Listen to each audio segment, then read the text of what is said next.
दूंगी। चलो निकालो प्रोनाउन।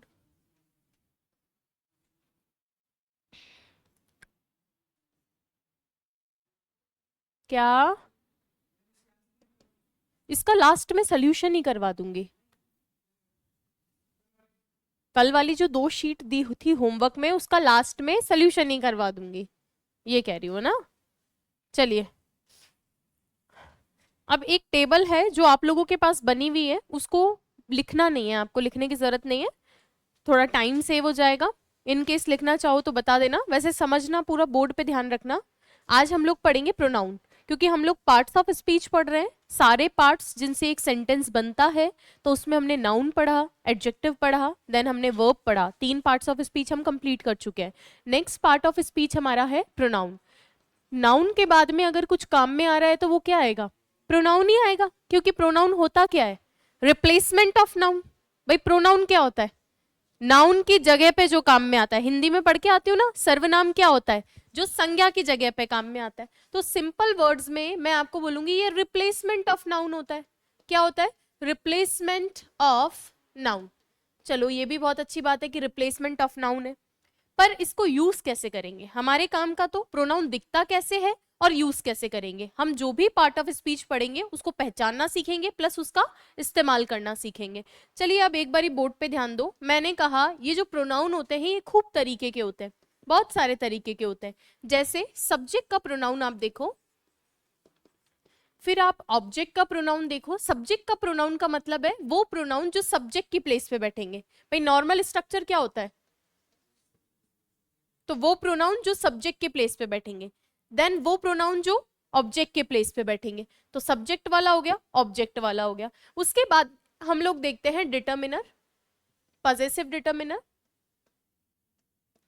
आपको कुछ भी नहीं लिखना है ना, मैं जब बताऊं आप उसको लिखना। उसके बाद में हम लोग देखेंगे पजेसिव प्रोनाउन, पजेसिव प्रोनाउन। और उसके बाद में हम लोग देखेंगे reflexive, reflexive pronoun, reflexive pronoun. अब इसमें से मैंने बाकी सब तो प्रोनाउन लिखे हैं, सब्जेक्ट वाले प्रोनाउन, ऑब्जेक्ट वाले pronoun, possessive pronoun, reflexive pronoun, ये सारे टाइप ऑफ प्रोनाउन है, यानी नाउन की जगह पे जिनको काम में लिया जा सके। इसमें से बस एक ही ऐसा है पजेसिव डिटर्मिनर जो प्रोनाउन नहीं है। अब सबसे पहले तो ये क्लियर हो कि डिटर्मिनर और प्रोनाउन में क्या डिफरेंस है।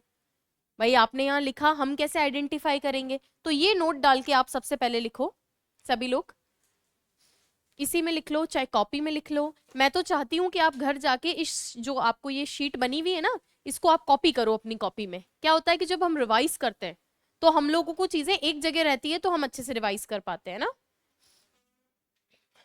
इसमें से आधी चीजें आपको ऑलरेडी आती है, but still you have to write it down. ठीक है, लिखो, नोट डाल के लिखो।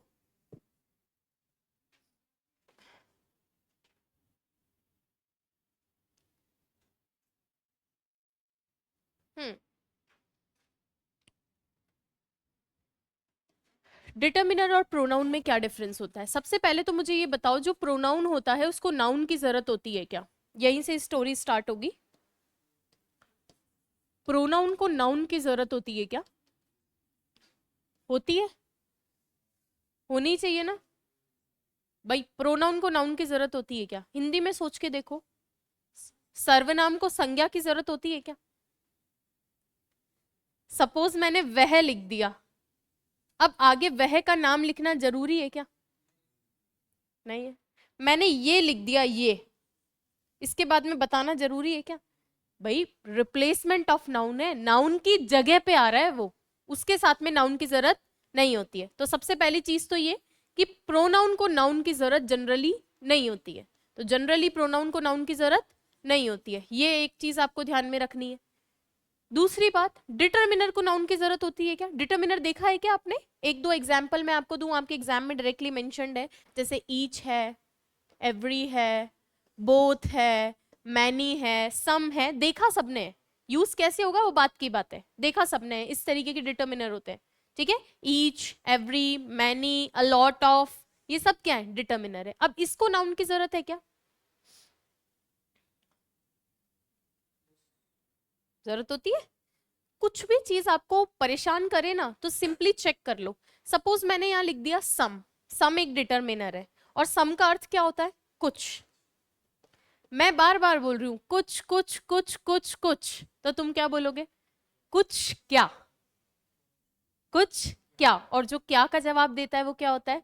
वो नाउन होता है। इसका मतलब डिटर्मिनर को नाउन की जरूरत होती है। डिटर्मिनर अकेले बैठ सकता है क्या? एकदम नहीं बैठ सकता, इसको नाउन की जरूरत होती है। मेरी बात समझ में आई? प्रोनाउन को नाउन की जरूरत नहीं होती है, क्योंकि प्रोनाउन रिप्लेसमेंट ऑफ नाउन है, नाउन की जगह पे काम में आ रहा है। मुझे शाम नहीं लिखना इसलिए मैं वह लिखती हूँ, लेकिन अगर मैंने कोई भी डिटर्मिनर काम में लिया है, मैंने ईच लिखा है, एवरी लिखा है, कुछ भी, मैनी का मतलब होता है बहुत सारे, ढेर सारे, ढेर सारे क्या बताना पड़ेगा? ढेर सारे स्टूडेंट्स, ढेर सारी ब्रांचेस, तो आगे नाउन की जरूरत उसको होती है। तो प्रोनाउन को नाउन की जरूरत नहीं होती, डिटर्मिनर को नाउन की जरूरत होती है। और डिटर्मिनर बोलूं चाहे आर्टिकल बोलूं, आर्टिकल को नाउन की जरूरत होती है क्या? आर्टिकल को नाउन की जरूरत होती है? बिल्कुल होती है। आर्टिकल आता है किसके लिए? नाउन के लिए। और कहा जाता है कि आर्टिकल खुद डिटर्मिनर है एक तरह का। तो आर्टिकल और डिटर्मिनर को अपने बाद नाउन की जरूरत होती है, और प्रोनाउन को अपने बाद नाउन की जरूरत नहीं होती। बस इतनी सी बात पहले लिखो। जनरली,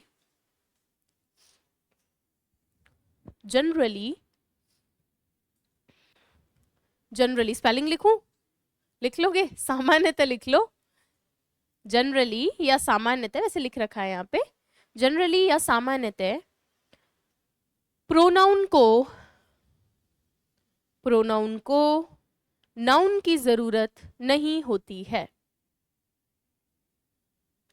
प्रोनाउन को नाउन की जरूरत नहीं होती है।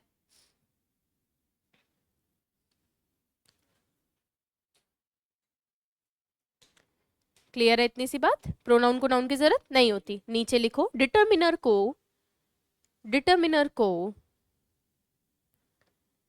डिटर्मिनर को नाउन की जरूरत होती है। डिटर्मिनर को नाउन की जरूरत होती है। ये बात समझ में आई मेरी? प्रोनाउन को नाउन नहीं चाहिए। ये तो मैंने बोला सामान्यतः, लेकिन जरूरत पड़ने पे कभी कभी एम्फेटिक केस में आ भी जाता है। जैसे मैं एक एग्जांपल आपके सामने लिख रही हूं, आई Shivani Singh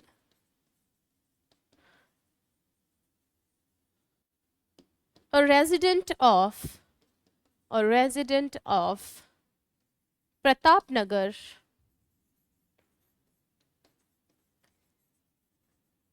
request you to consider my problem, request you to consider my problem issue, जो भी लिखना चाहते हो।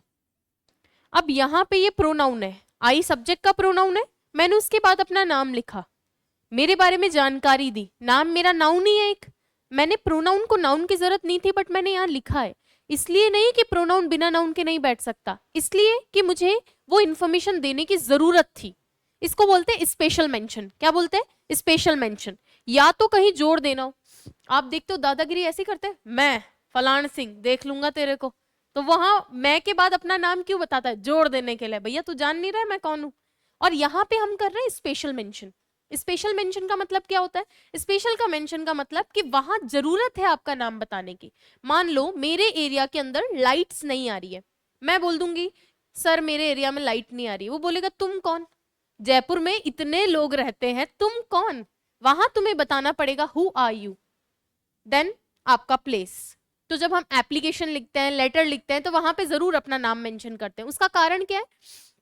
प्रोनाउन को तो नाउन नहीं चाहिए, लेकिन जब कभी हमें स्पेशल मेंशन करना हो, जहां इसके बिना काम नहीं चलेगा, वहां पे हमें लगाना होता है। तो ये एग्जांपल लिख लो ताकि आपको क्लियर रहे। प्रोनाउन को नाउन नहीं चाहिए, लेकिन एक नोट डाल के लिखवा दूंगी, स्पेशल मेंशन या फिर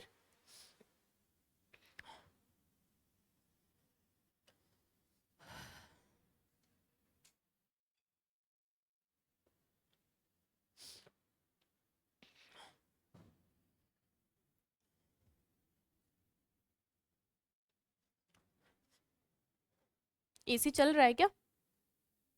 बीमार मत हो जाना आप लोग, है ना? बता देना किसी को प्रॉब्लम हो तो। प्रॉब्लम है? बंद करवा दूं? पंखे से काम चल जाएगा? बोल दो, क्योंकि मुझे भी हो रही है एक्चुअली। जुकाम हो रहा है तो बड़ा इरिटेटिंग लगता है एसी। बट यहाँ सफोकेशन का प्रॉब्लम हो जाएगा ना, एक चीज ये है। सफोकेटिंग हो जाएगा बिट। वैसे एग्जॉस्ट है पीछे।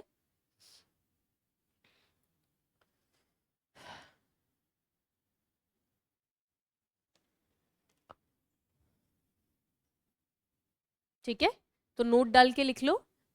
प्रोनाउन को नाउन की जरूरत नहीं होती, लेकिन लेकिन रुको कोई ना, 2 मिनट और लिख लो।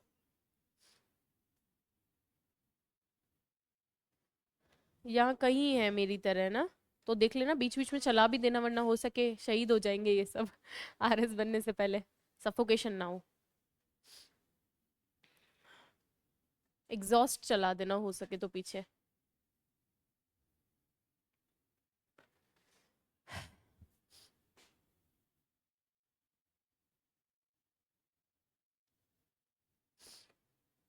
ठीक है, लिखवाऊं नोट? लिखो।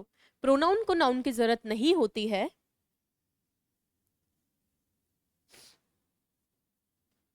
प्रोनाउन को नाउन की जरूरत नहीं होती है, लेकिन स्पेशल मेंशन, लिख लोगे या बोर्ड पे लिखूं? स्पेशल मेंशन, स्पेशल मेंशन का मतलब विशेष उल्लेख, मतलब वहां जरूरत ही है हमें ना, स्पेशल मेंशन लिख ही देती हूं मैं। प्रोनाउन को नाउन की जरूरत नहीं होती है, लेकिन स्पेशल मेंशन, स्पेशल मेंशन का होता है विशेष उल्लेख, मतलब यहां तो लिखना ही पड़ेगा मुझे विशेष उल्लेख, कि यहां इसके बिना काम नहीं चलेगा। विशेष उल्लेख, या फिर बोलेंगे एम्फेटिक, एम्फेसिस करने के लिए, या एम्फेसिस के लिए, स्पेशल मेंशन के लिए या एम्फेसिस के लिए प्रोनाउन के बाद नाउन का प्रयोग किया जा सकता है। प्रोनाउन के बाद नाउन का प्रयोग किया जा सकता है। एक एक चीज ध्यान से सुनना, एरर कैसे क्रिएट होगी वो भी मैं बताऊंगी आपको, क्योंकि आप कोई सर्टेन सिलेबस तो है नहीं, है ना। वापस बोलूं, प्रोनाउन को नाउन की जरूरत नहीं होती है। एम्फेसिस जोर देना, किसी बात पे जोर देना, जैसे बताया ना अभी। हाँ नहीं, विशेष उल्लेख का मतलब तो कि यहाँ नाम का जिक्र करना जरूरी है। जैसे मैं आज छुट्टी पे जा रही हूँ, सपोज मुझे अपने जो भी यहाँ के डायरेक्टर है उनको बताना है कि सर मैं आज क्लास नहीं लूंगी, मैं बीमार हूँ, तो मैं सिर्फ ये लिख दूंगी मैं बीमार हूँ, तो वो बोलेगा तुम कौन, तुम जैसे तो कई है, तो मैं के बाद मुझे लिखना पड़ेगा ना, मैं ये और इस पोस्ट पे आपके यहाँ हूँ, राइट। ऐसे ही मान लो एम्फेटिक का मतलब है जहां जोड़ देना है, मैं थारा भाई जोगिंदर बोलता है ना, तो थारा भाई बोल दिया, जोगिंदर बोलने की कहाँ जरूरत आ रही है, बट थारा भाई कौन सा वाला, जोगिंदर, जोर देना एम्फेसिस करने के लिए, समझे। ये है, चले आगे नेक्स्ट।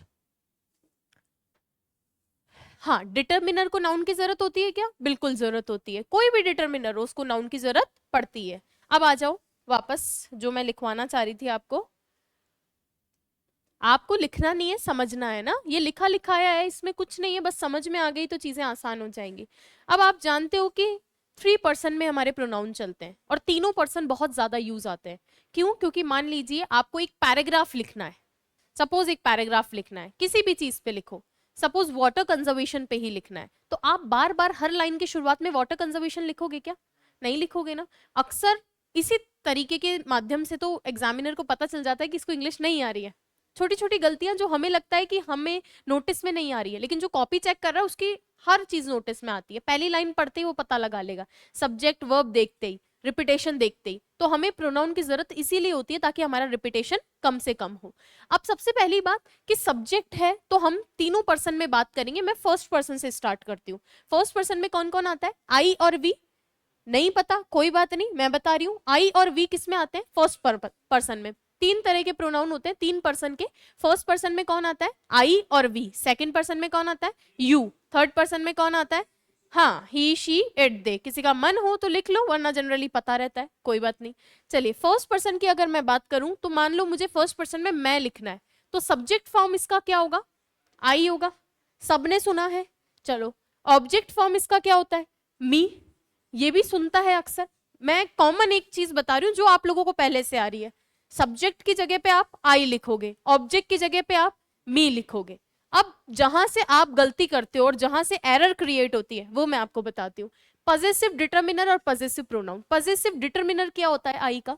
वो होता है माय। क्या होता है? माय। माय का मतलब क्या होता है आप बताओ? मेरा। तो आप देखो जितनी बार मैं मेरा मेरा मेरा मेरा मेरा बोलूंगी तो आप क्या बोलोगे? मेरा क्या? इसका मतलब डिटर्मिनर को इसके बाद किसकी जरूरत है?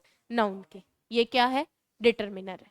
क्लियर है? ऐसे ही जो आई होता है सब्जेक्ट फॉर्म, उसका पजेसिव प्रोनाउन रहता है माइन। अब इस माइन के बाद में आपको नाउन लिखने की जरूरत नहीं है। अब दिक्कत ये है कि माइन का यूज कहाँ करेंगे? हमने तो कभी किया ही नहीं। करना भी है या नहीं करना है, और करना है तो कैसे करना है, तो मैं इन सब का यूज आपको एक एक लिख के बताऊंगी, ठीक है? फिर है रिफ्लेक्सिव प्रोनाउन। रिफ्लेक्शन क्या होता है? खुद ही का ही इमेज। रिफ्लेक्शन क्या होता है? खुद ही का इमेज। तो रिफ्लेक्सिव प्रोनाउन का मतलब होता है बेसिकली, मान लो आप खुद को मिरर में देख रहे हो तो आप खुद ही का रिफ्लेक्शन देखोगे, दूसरे का थोड़ी देखोगे। तो जब आई का एक्शन खुद ही पे ही हो, आई पे, आई का एक्शन किस पे हो? आई पे ही हो। जब एक्शन सेम प्रोनाउन पे होता है तो हमें किसकी जरूरत पड़ती है? रिफ्लेक्सिव की। आई को देखना है और आई को ही देखना है। जैसे हम बोलते भी बहुत आम जीवन में, एक example, I like my self, पसंद हूं, मैं पसंद कर रही हूं, और किसको पसंद कर रही हूं? खुद ही को। खुद का एक्शन खुद ही पे, तो खुद का एक्शन खुद ही पे करवाने के लिए हमें रिफ्लेक्शन चाहिए। मिरर में खुद ही का रिफ्लेक्शन आता है, तो उसके लिए हमें आई लाइक मी नहीं बोलते, आई लाइक माई सेल्फ बोलते हैं। ऐसे यू लाइक यू नहीं बोलोगे, यू लाइक योर सेल्फ बोलोगे। ये ध्यान रखना, रिफ्लेक्शन का काम ही है मिरर इमेज क्रिएट करना। तो इसका क्या होता है?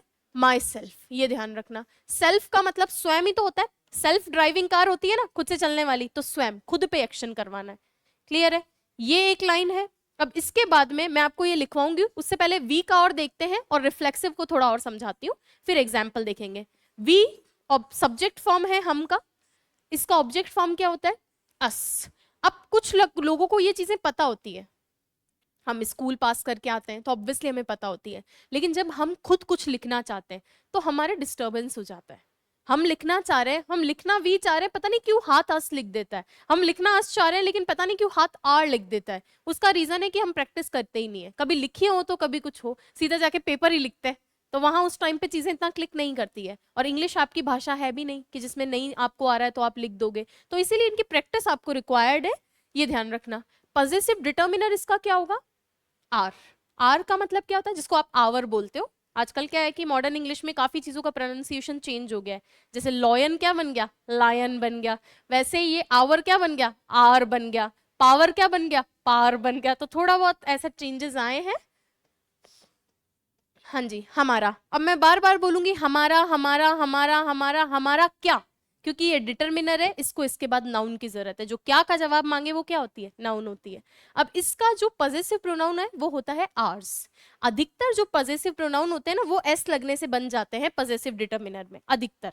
अभी मैं आपको आगे वाले सारे बताऊंगी ना, अधिकतर इससे बन जाएंगे। बस माइन वाले का थोड़ा विशेष ध्यान रखना है, ठीक है? अब इधर आ जाओ, इसका ये कैसे बनेगा रिफ्लेक्सिव? आर। अब सेल्फ तो एक के लिए आता है, हम में तो ज्यादा लोग हैं तो सेल्व्स, VES, सेल्व्स। ज्यादा लोग हैं इसलिए सेल्व्स। एक आदमी हो तो ऐसे कर लोगे, ज्यादा है तो वैसे कर लोगे। ऐसे ही जैसे मान लो तुम लिखना है second person, you, second person you हो गया। यू का ऑब्जेक्ट फॉर्म यू ही होता है, यू का यू ही रह जाता है। चलो कोई बात नहीं, यू का यू ही रह जाता है। पॉजिटिव डिटर्मिनर योर, तुम्हारा तुम्हारा तुम्हारा तुम्हारा क्या, नाउन मांगेगा क्योंकि क्या है ये? डिटर्मिनर है। और इसका पॉजिटिव प्रोनाउन कैसे बनता है? इसी में एस लगा के बना रहे, आसान तो ये, तो योर्स हो जाएगा। अब बस ध्यान आपको ये रखना था कि ये योर्स के अंदर नाउन छुपा हुआ है, वो मैं एग्जाम्पल लिखवाऊंगी तब आपको चीज क्लियर होगी। अब रिफ्लेक्सिव इसका कैसे बनेगा? योर सेल्फ लिखूं या फिर योर सेल्व्स लिखूं? दो क्यों लिख रही हूं मैं? क्योंकि क्योंकि मैं बोल रही हूँ कि तुम सबको अपनी जो है नोटबुक कंप्लीट करके लानी है, या सबको असाइनमेंट करके लाना है। तुम सबको असाइनमेंट करना है तो तुम ज्यादा लोग हो गए, और सिर्फ इस व्यक्ति को बोल रही हूँ तो ये अकेला हो गया। तो सेल्फ भी हो सकता है, सेल्व्स भी हो सकता है। यू दोनों का सेंस देता है। यू का मतलब तुम सब हो तो सेल्व्स, और अकेला है तो ये। क्लियर है? अब आपकी नोट में देखो यही लिख रखा है क्या, जो आपको एक शीट मिली होगी, यही लिखा हुआ है पक्का? आपके पास शीट नहीं है? बाहर से या तो अरेंज कर लो, अभी तो मैं और भी लिखूंगी, चल जाएगा, चलो कोई दिक्कत नहीं है। पक्का यही लिखा हुआ है? आप देख लो वापस बोर्ड पे। अब मैं नोट डाल के लिखवाती हूँ और एग्जाम्पल लिखवाती हूँ। पहले लिखो नोट डाल के।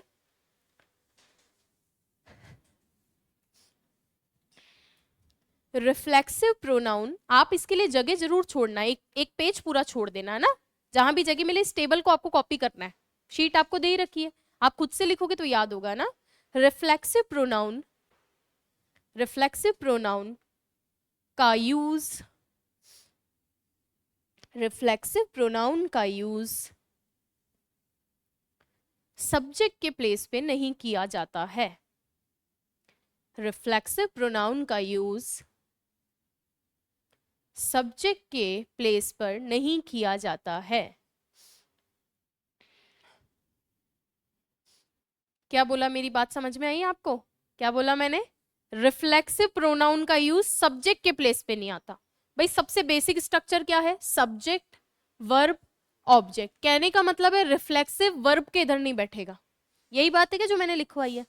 तो आप देखो, हम ऐसे बोलते हैं ना, my self is Ram, my self is Ram, तो ये गलत होता है। ठीक है, ये मैं लिख सकती हूं I like my self,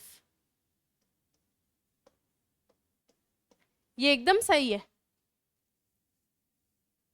but my self is Ram, क्योंकि यहां सब्जेक्ट बन गया, ये गलत हो जाएगा। यहां तो ऑब्जेक्ट बना है ना, वर्ब के बाद में बैठ रहा है इधर। क्लियर है ये चीज? अब मैं एक सेंटेंस और लिख रही हूं।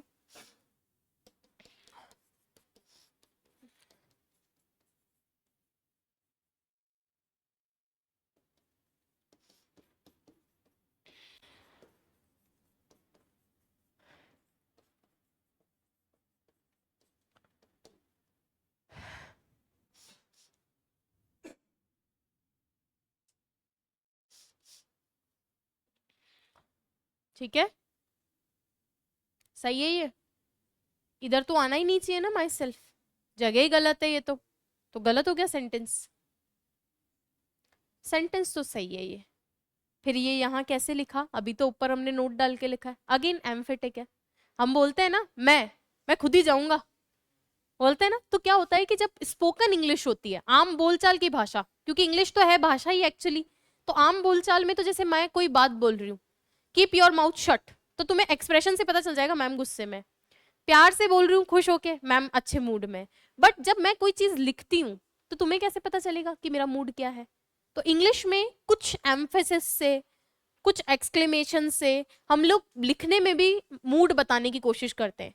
मॉडल से हम लिखने में भी मूड बताने की कोशिश करते हैं कि जो भी ऑथर है, जो भी बोल रहा है, जो भी व्यक्ति है, नरेटर है, उसका मूड क्या है। तो ये सेंटेंस बिल्कुल सही है। इसका अर्थ क्या है? I myself will teach all the students. Suppose यहाँ पे 100 स्टूडेंट्स बाहर आ गए, तो दूसरे फैकल्टी आके बोले कि मैम कोई नहीं, आप आधों को पढ़ाओ, आधों को मैं पढ़ा दूंगा बाहर, तो मैं बोलूंगी नहीं नहीं नहीं, मैं ही पढ़ाऊंगी सबको, एम्फेसिस, सिर्फ जोर देने के लिए। ठीक है, जनरली सब्जेक्ट नहीं बनता। अब एक बच्चा कह रहा है यहाँ सब्जेक्ट क्या है, तो सब्जेक्ट तो यही है, आई है, ये तो सिर्फ जोर देने के लिए आया है। अच्छा, यहाँ से आई हट जाता ना तो सेंटेंस गलत हो जाता, यहाँ से आई हट जाता ना तो सेंटेंस गलत हो जाता। समझे बात? चलो लिख लो ये सारे एग्जाम्पल।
क्लियर है? पक्का? तो 2-3 नोट लिखवा दिए मैंने। क्या क्या? प्रोनाउन को नाउन की जरूरत नहीं होती, डिटर्मिनर को नाउन की जरूरत होती है, रिफ्लेक्सिव प्रोनाउन कभी भी सब्जेक्ट नहीं बनता, और बन रहा है सब्जेक्ट नहीं बन रहा, अगर आ भी रहा है सब्जेक्ट वाले साइड पे तो एम्फेटिक हो सकता है, ये ध्यान रखना था। अब एक चीज और कि ये इनका एग्जाम्पल अगर मुझे लिखना हो तो जैसे हमने एक तो लिख ही दिया, I like my self, reflexive का यूज सीख लिया। एक नॉर्मल अगर बोले तो मैंने ये लिख दिया, आई लाइक या I love my mother, I love my country, तो यहाँ पे ये सब्जेक्ट बन ही रहा है आई, तो आई का यूज आप जानते ही हो, सब्जेक्ट साइड पे होता है। अब ऑब्जेक्ट साइड पे लिखना हो तो माई ब्रदर हेल्प्स मी, यहाँ ऑब्जेक्ट बन गया ना, यहाँ पे माई ब्रदर हेल्प्स आई तो नहीं होगा, माई ब्रदर हेल्प्स मी, तो बहुत बेसिक है। अब बचा डिटर्मिनर अगर लगाना हो तो यहाँ पे देखो डिटर्मिनर लिखी क्या, मेरा मेरा मेरा मेरा मेरा क्या भाई, केवल माई अगर यहाँ लिखा होता सेंटेंस गलत हो जाता, एरर क्रिएट हो जाती, क्योंकि माई क्या है, डिटर्मिनर, और डिटर्मिनर को नाउन की जरूरत होती है। ठीक है, कई बार क्या करता है बच्चे को एरर इजीली डिटेक्ट नहीं हो पाती, रीजन वो पूरे सेंटेंस को एक साथ देखता है। तो ऑब्जेक्ट वाले साइड पे मान लो 2 लाइन का एक सेंटेंस लिख दिया बहुत बड़ा, तो आधे तो वहीं घबरा जाते हैं 2 लाइन का सेंटेंस देख के। गलती सिर्फ इतनी सी है कि यहाँ ऑब्जेक्ट के बाद में मान लो ऑब्जेक्ट के प्लेस पे सिर्फ माई लिख दिया, उसको सिर्फ ये देखना था बच्चे को कि डिटर्मिनर अकेला नहीं आएगा, उसके बाद नाउन चाहिए, या तो इस माए को मी करो या उसको नाउन दो, सिर्फ इतनी सी एरर होती है। लेकिन 2 लाइन का सेंटेंस देख के आधा घबरा जाता है, जैसा इस बार वाले पेपर में हुआ भी था। आधों की टेंशन तो ये होती है कि यार पूछ क्या रहा है और कहाँ से पूछ रहा है, ये भी अगर हिंट मिल जाए तो हम थोड़ा बहुत भी कर लेंगे। तो इसीलिए हम पार्ट्स ऑफ स्पीच पे खेल रहे हैं, हर एक वर्ड को तोड़ दे रहे हैं ताकि वर्ड की एनालिसिस हो, और वर्ड की एनालिसिस होगी तभी एरर डिटेक्ट कर सकते हैं। बोलते हैं ना कि एरर फाइंड करने का आसान तरीका क्या है, तो मैं लिटरली बता रही हूँ कि एक पोस्टमार्टम मेथड से बेटर आई डोंट फील कि कोई भी तरीका हो सकता है। पोस्टमार्टम का मतलब ये जो सेंटेंस लिखा है ना, तो इसका एनालिसिस ऐसे होता है कि ये सब्जेक्ट है, ये सिंगुलर है तो इसके साथ ये बिल्कुल सही है, ये ट्रांजिटिव वर्ब है तो इसके बाद में ऑब्जेक्ट एकदम सही है, इनट्रांजिटिव है तो इसके बाद प्रेपोजिशन लगाओ।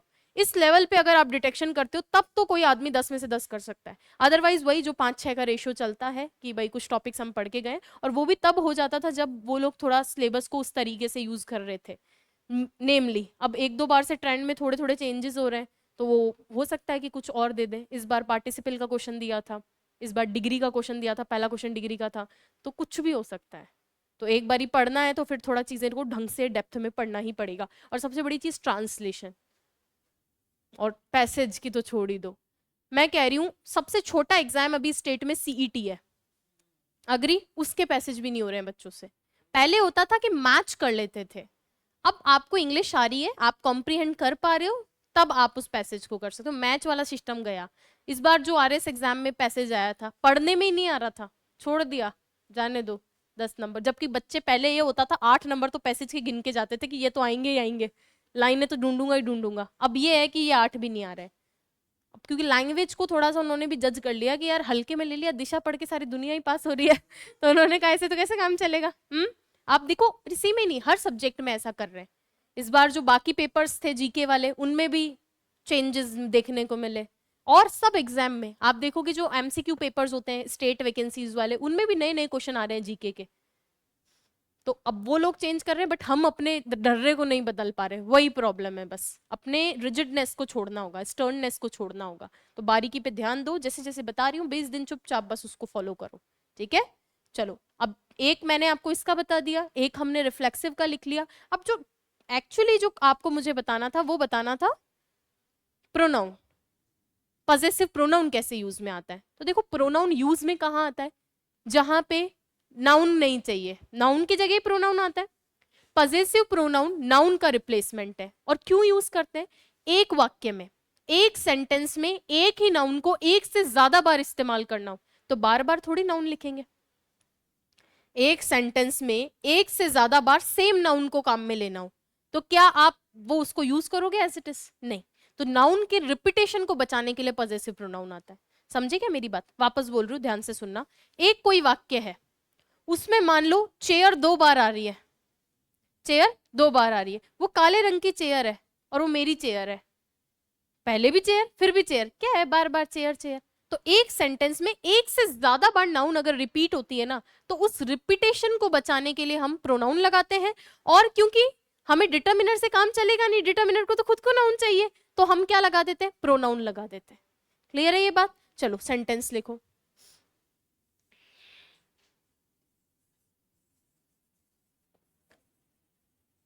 Your dress is beautiful, your dress is beautiful, but mine also, looks nice.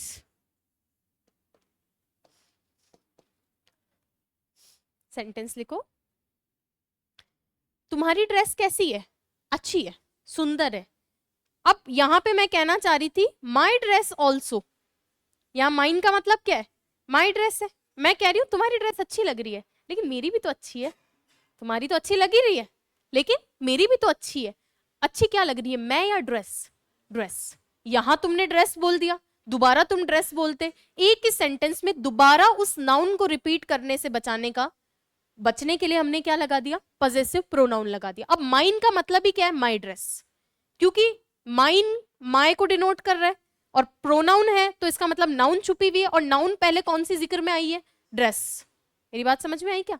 Mine के अंदर माई तो छुपा है क्योंकि आई के परिवार से आया है। आई के परिवार से आया तो माई तो छुपा हुआ है ही, और माइन के अंदर नाउन भी छुपी हुई है क्योंकि ये पजेसिव प्रोनाउन है। तो माइन का मतलब ही माई ड्रेस है। तो मैं जब सेंटेंस में दोबारा ड्रेस को रिपीट करना था ना, तो रिपीटेशन बचाने के लिए इसको काम में लगाते हैं। ठीक है? जैसे योर शूज, एक सेंटेंस और बोलूं इसको, चलो लिखो, थोड़ा इसको ऊपर कर देंगे।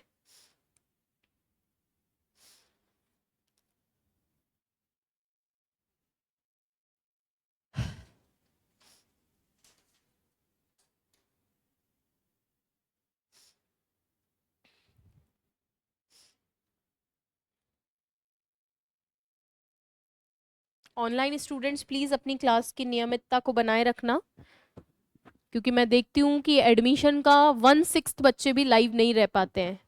उसका रीजन है कि कोर्स ऑनलाइन वाले बच्चे पढ़ते ही नहीं है, पता नहीं क्यों नहीं पढ़ते। कोर्स लेके सोचते हैं पढ़ेंगे पढ़ेंगे, स्टार्ट ही नहीं कर पाते। ऑफलाइन में फीस ज्यादा लगती है, तो उनको एक मॉरल रिस्पॉन्सिबिलिटी है, यार पैसा दिया है चलो बैठना है। ऑनलाइन का हमारे पास ये डेटा भी रहता है कि आपने कितनी बार एप्लीकेशन खोली है, फिर साल भर जब वैलिडिटी खत्म होती है तब आते हैं इसको एक्सटेंड कर दो। सो इट्स बेटर कि आप शुरू से अपना कोर्स ले लो, उसको खत्म कर दो। कुछ नहीं होना जाना, परीक्षा सर पे आ जाएगी, और प्री के बाद कई लोग सोचते हैं वो हो नहीं पाता, वो नहीं हो पाता उतना अच्छे से। फिर वही जो 17-18 नंबर में खुश हैं तो फिर उसी में खुश रहे। ठीक है? लिखूं एक एग्जाम्पल, इसी वाले को या दूसरा लिख के उसको समझो? इसी वाले को। तुम्हारी ड्रेस कैसी है? सुंदर है। अब मैं ये बोलना चाहती हूँ कि मेरी ड्रेस भी तो अच्छी है, तो ड्रेस ऊपर भी आई, ड्रेस नीचे भी आई, तो नाउन रिपीट हो रही है। तो हम इंग्लिश में रिपीटेशन अलाउ नहीं करते, और रिपीट नहीं कर रहे तो नाउन रिपीट, नाउन की जगह क्या आता है? प्रोनाउन आता है। लेकिन प्रोनाउन आएगा, डिटर्मिनर नहीं आएगा। तो मेरी ड्रेस है ना, तो मेरी ड्रेस को मैं किससे रिप्लेस कर सकती हूँ? माइन से, क्योंकि माइन एक तो माई की फैमिली से है, तो मेरा तो हो ही गया, और नाउन इसमें छुपा हुआ है। क्यों? क्योंकि ये प्रोनाउन है। समझे मेरी बात? तो माइन का मतलब ही माई ड्रेस है। एक एग्जाम्पल और देखो, जैसे my shoes are better then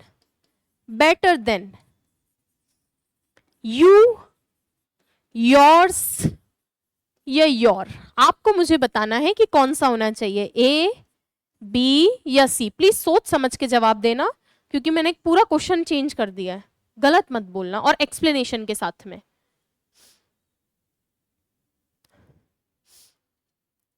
आपको एक्सप्लेन करना पड़ेगा ना। ए ऑप्शन, किसी को ए लग रहा है? ए लग रहा है आपको?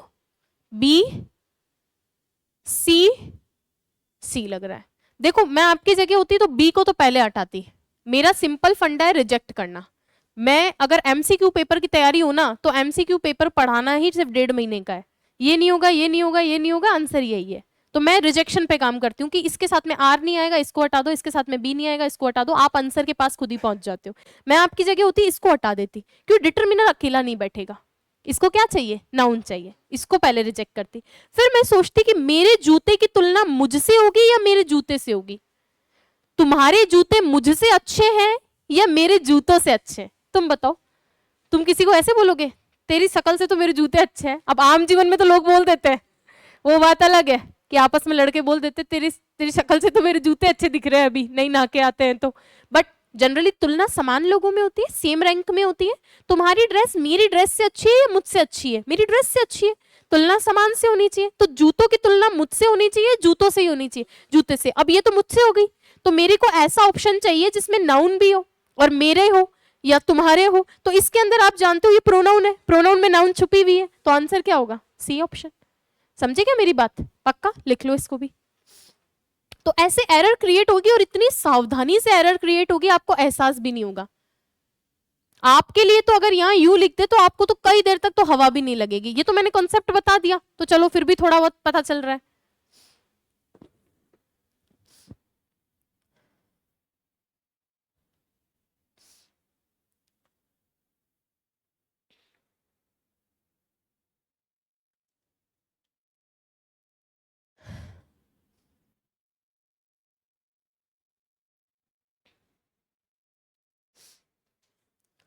पक्का? अब जो भी लिखवाया है एक बारी पढ़ो आप उसको, जितना सा भी लिखवाया है।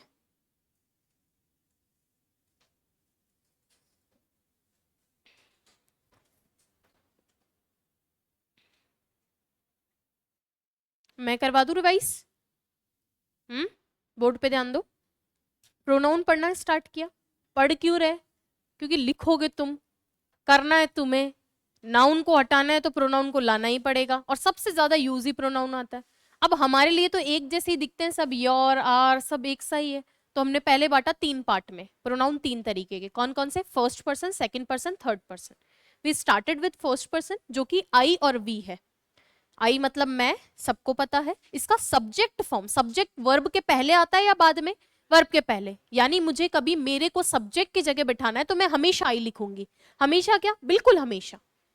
ऑब्जेक्ट की जगह पे मी, पजेसिव डिटर्मिनर माय, माय के बाद हमेशा आप देखोगे कुछ ना कुछ लिखा हुआ है, क्योंकि ये क्या है? डिटर्मिनर। डिटर्मिनर को हमेशा, कभी माय अकेला देखोगे ही नहीं। फिर पजेसिव प्रोनाउन है ये, सॉरी, माई को कभी अकेला नहीं देखोगे, क्योंकि माई क्या है? डिटर्मिनर। डिटर्मिनर को अपने बाद क्या चाहिए? नाउन चाहिए, तो कुछ ना कुछ जरूर आएगा। पजेसिव प्रोनाउन ये अकेला आ सकता है, माइन। इसका इस्तेमाल कब करते हैं? जब हमें नाउन का रिपीटेशन बचाना हो। प्रोनाउन आता है इसीलिए ये। चलो, फिर आया रिफ्लेक्सिव, खुद पे ये एक्शन करवाना हो तो रिफ्लेक्सिव लगा देंगे। रिफ्लेक्सिव सब्जेक्ट बनता है या ऑब्जेक्ट बनता है? ऑब्जेक्ट बनता है, क्योंकि रिफ्लेक्सिव का यूज सब्जेक्ट की प्लेस पे नहीं होता है। चलिए, वी का देखा, वी, अस, आर, आर्स और आर सेल्फ। यू का देखा, यू, यू, योर, योर्स और योर सेल्फ और योर सेल्फ। अब रटना नहीं है, लेकिन मुझे लगता है बेसिक अंडरस्टैंडिंग होनी चाहिए कि कहाँ क्या लगाना है।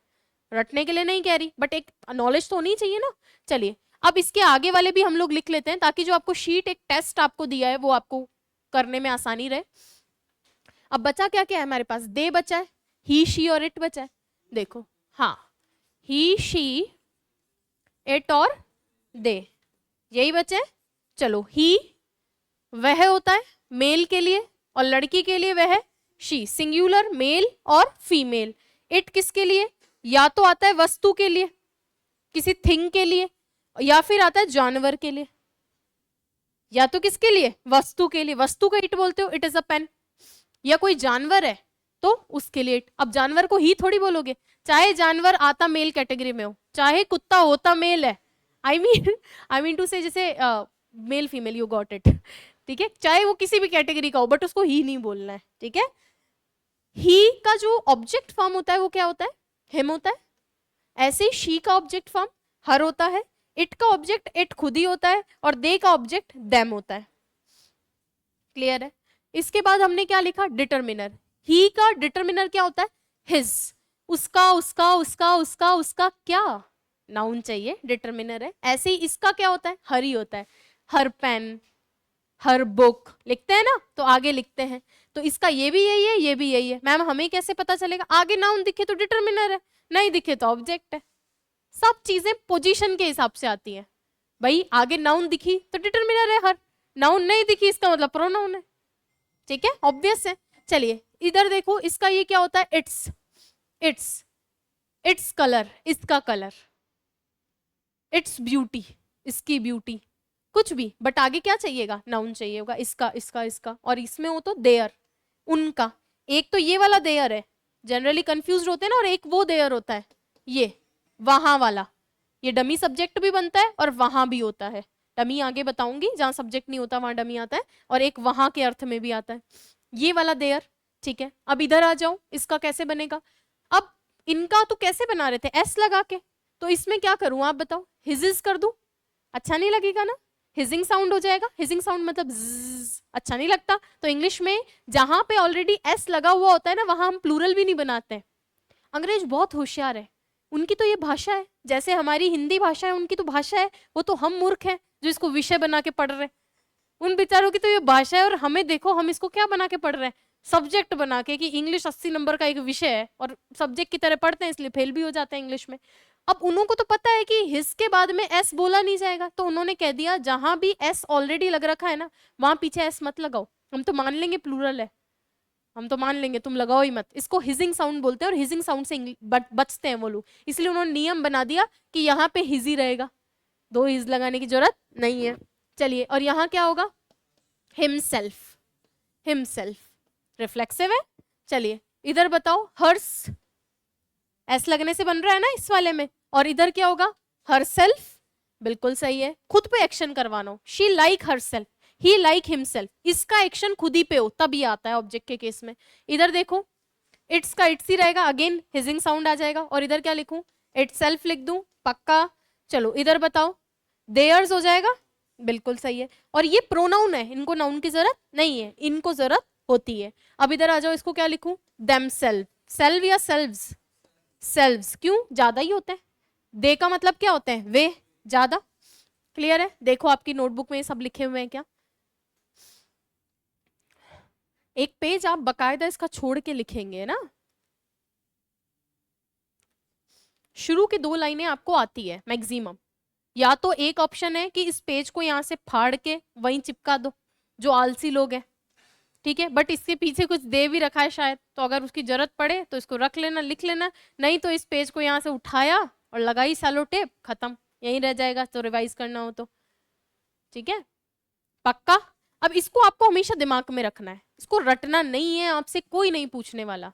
मेरी एक बात समझने की कोशिश करना, सपोज मैं आज पढ़ा रही हूँ, ठीक है, मैं आई की जगह मी बोलूंगी तो तुम्हारे सामने मेरी क्या इमेज होगी, या मान लो फ्यूचर में जाके आपको पढ़ाना हो, आप पढ़ा रहे हो, आप टीचर बन रहे हो, गड़बड़ हो जाएगी ना। तो ऐसे ही मान लो मुझे कुछ लिखना है, तो जो कॉपी चेक कर रहा है उसके पास तो नॉलेज है ना।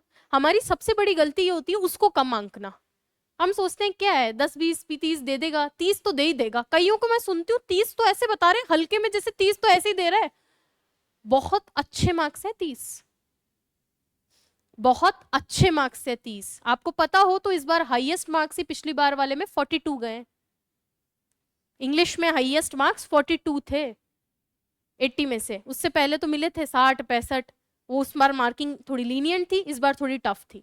तो आप क्या 30 को ऐसे ही आंक रहे हो, नंबर 0 भी आते हैं, 5 भी आते हैं, 10 भी आते हैं। तो ये बारीकी वो कैसे जज करता है, वो ऐसे जज करता है 2 लाइन पढ़ते ही, आप कहीं से कॉपी करके लाए हो 2 लाइन अलग ही दिखेगी, और आपने खुद ने लिखी है वो 2 लाइन अलग ही दिखेगी, तो थोड़ा सा आपको इंप्रूवमेंट करना पड़ेगा। तो ये बहुत बारीक डिटेल्स है जो हमें सीखनी ही पड़ेगी, इनका कोई तोड़ ही नहीं है। मैं डायरेक्ट आपको पढ़ाऊं, लिखवाने वाली क्लास शुरू कर दूं, तुम्हें लिखना ही नहीं आएगा, कैसे आएगा, तुम्हारे बेसिक्स तो हिले हुए हैं सारे, स्कूल में पढ़ाए जाते नहीं है, प्रॉब्लम है ये इस चीज की। तो जैसा बस बोल रही हूँ इसको एज इट इज याद ही करना है, ठीक है। अब देखते हैं इसका एप्लीकेशन पार्ट, कि हमने ये पढ़ा तो ये हमारे काम कैसे आएगा, किस तरीके से ये हमारी हेल्प करेगा। तो एक शीट आपको मिली है, मैं बोर्ड पे भी खोल लेती हूँ,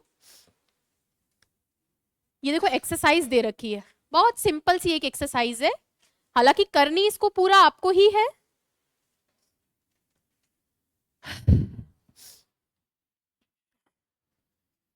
अब मुझे बताओ आप कौन सा वाला होना चाहिए इसमें, ए बी या सी? बी, पक्का? भाई लेंथ आगे क्या है, नाउन है, नाउन से पहले तो डिटर्मिनर ही आएगा, तो मैंने ये तो हटा ही दिया, ये तो सब्जेक्ट ऑब्जेक्ट का प्रोनाउन होता है।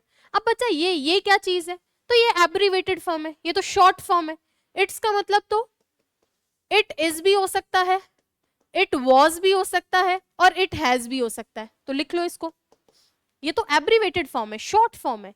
अब कैसे पता चलेगा इन तीनों में से कौन सा है, प्रेजेंट का है तो इट इज है, पास्ट का है तो इट वॉज है, और आगे वर्ब की थर्ड फॉर्म दिया है तो इट हैज है, ठीक है।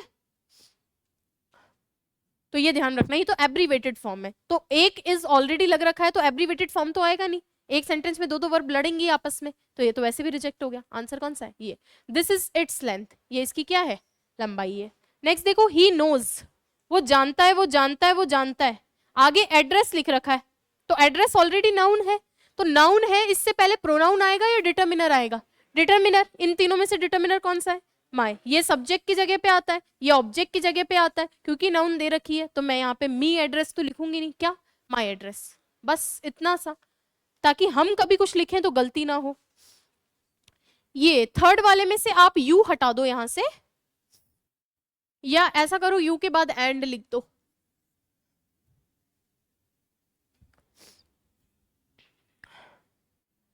अब क्या लिखूं? मी लिख दूं? आई तो सब्जेक्ट की प्लेस पे आएगा, इधर ऑब्जेक्ट की प्लेस। वैसे भी कल मैंने आपको, कल या परसों एक नोट डाल के लिखवाया था ऑब्जेक्ट की क्या क्या पोजीशन होती है,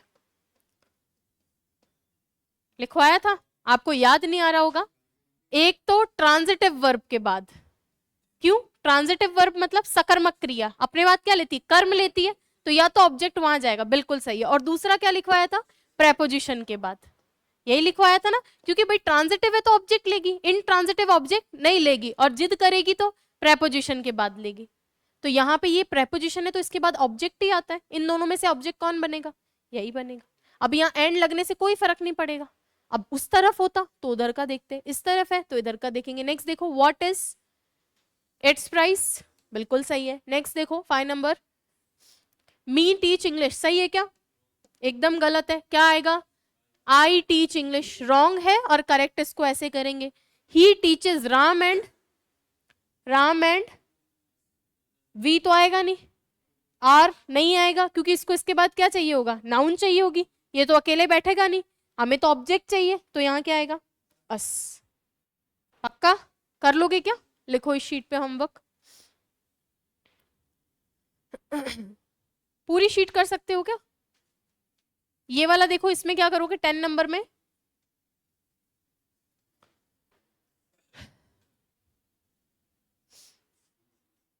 हिज, एक आदमी की इतनी खतरनाक पॉपुलेशन हो सकती है क्या? कौरव भी 100 ही थे। हिज तो पर्सन के लिए आता है ना, एक आदमी की तो इतनी खतरनाक पॉपुलेशन नहीं हो सकती। इट के बाद में नाउन चाहिएगा नहीं, तो इट्स। ये वाला तो आएगा नहीं, क्योंकि इसमें ऑलरेडी इज वॉज हैज छुपा है और आगे इज दे रखा है। ठीक है, तो कई बार कॉमन सेंस से भी करना होता है, तो ऐसे शीट को निपटा देना है आपको पूरा। ठीक है, पक्का। मंडे से मैं आपको मॉडल करवाऊंगी। अब एक डाउट कि इनके आंसर की हमें क्या मिलेगी, जितना भी आपने पढ़ाया है, तो आप मंडे तक इसको पूरा कर जाओ। टेलीग्राम चैनल है VIPM क्लासेस, उस पर मैं आज शाम तक आंसर की डलवा देती हूँ। ठीक है, कौन सा टेलीग्राम चैनल है? नहीं, VIPM RS 4th पेपर पर डलवा देती हूँ। VIPM RS 4th paper.